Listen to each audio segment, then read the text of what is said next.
বন্ধুসকল, ৰাম মন্দিৰৰ উদ্বোধনৰ আগে আগে বহুতো ন তথ্য পোহৰলৈ আহিছে। সকলো হিন্দু ধৰ্মাৱলম্বী লোকৰ মাজত থকা বহুদিনীয়া অপেক্ষা অন্ত পৰিব গৈ আছে।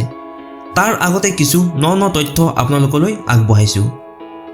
গতিকে ভিডিঅ'টো শেষলৈ চাই থাকক, লগতে চেনেলটো ছাবস্ক্ৰাইব কৰিব নাপাহৰিব আৰু লাইক কমেণ্ট শ্বেয়াৰ কৰি দিব, যাতে এনেধৰণৰ ইনফৰ্মেটিভ আপডেট আপোনালোকলৈ আগবঢ়াব পাৰোঁ।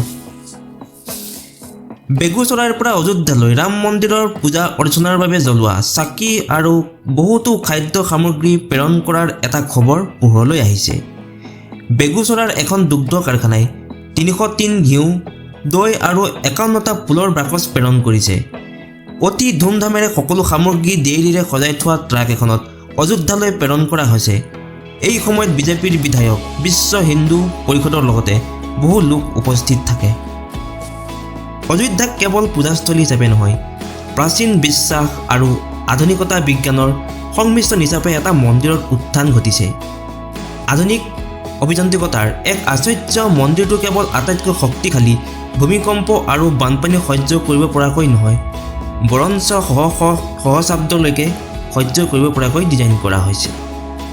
পৰম্পৰাগত নাগাৰা শৈলীৰ স্থাপত্যৰ পৰা অনুপ্ৰাণিত এই মন্দিৰৰ ডিজাইনত 360টা খুঁটা সন্নিৱিষ্ট কৰা হৈছে আৰু ইয়াক সম্পূৰ্ণৰূপে শিলৰ দ্বাৰা নিৰ্মিত কৰা হৈছে।